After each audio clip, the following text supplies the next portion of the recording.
welcome to the review of lesson 4 of the workbook. And it starts with this sentence that is the foundation for this exercise, which is, these thoughts do not mean anything. And it's referring back to the same idea as in lesson 3. They are like the things I see in a room or outside of my window. They mean not anything. So these thoughts do not mean anything is the foundation of lesson 4. I've taken some notes which I want to share with you today. The additional sentence that spoke to me when I hear the sentence, these thoughts do not mean anything, is that this is based on the goal of separating the meaningless from the meaningful. Now, for me, that means we don't have to be bound to our thoughts, our beliefs, our perceptions, our worldviews. We can classify them as meaningless as everything else that we did in the exercise last day. Well, the day before.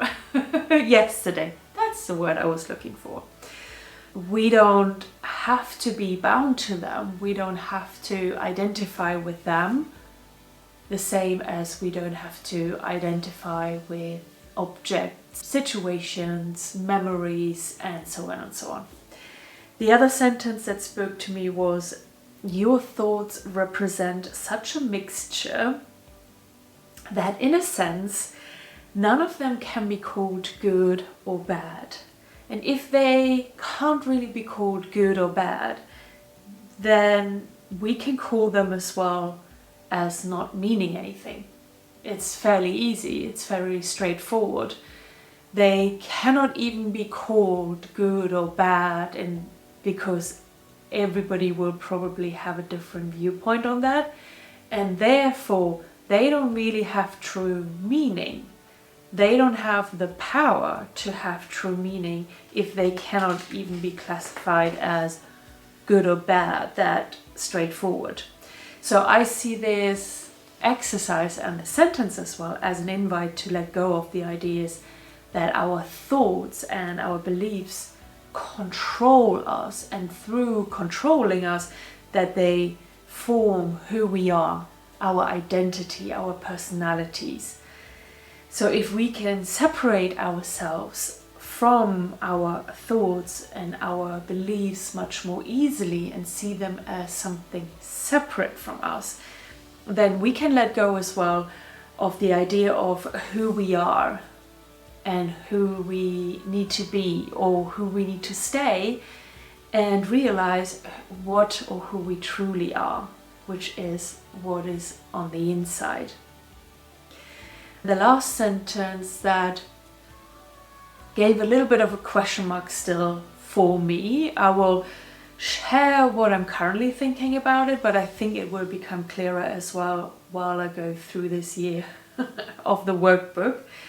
And that sentence is that this exercise is part of a long-range purpose of learning to see the meaningless as outside you and the meaningful within.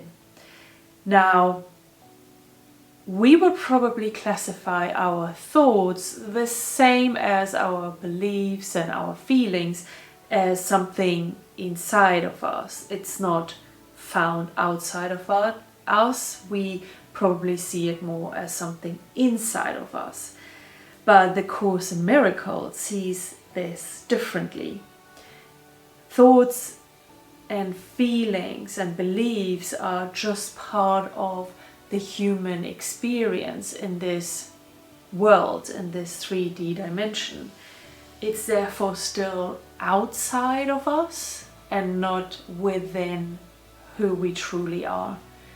I think that is a huge difference to how I would probably have classified this in the past. So this is still something for me to think about a little bit more and get a little bit more to grips with it, of really understanding what it means, the meaningfulness within, and what that within really is, if it's not something like thoughts, beliefs, or feelings. If these things are on the outside, the question is, what is there to discover that is even more on the inside than thoughts, beliefs, and feelings? So yeah, that's my reflection from lesson 4. I hope you enjoyed the lesson as well. I did use it a few times throughout yesterday and even this morning when I was out and about. It was interesting for it to keep popping in my head and for me to apply it whatever I was currently thinking. I really enjoyed this exercise, and I'm looking forward to the next lesson, which I'm going to read now, and I will see you tomorrow for the next review. Bye bye.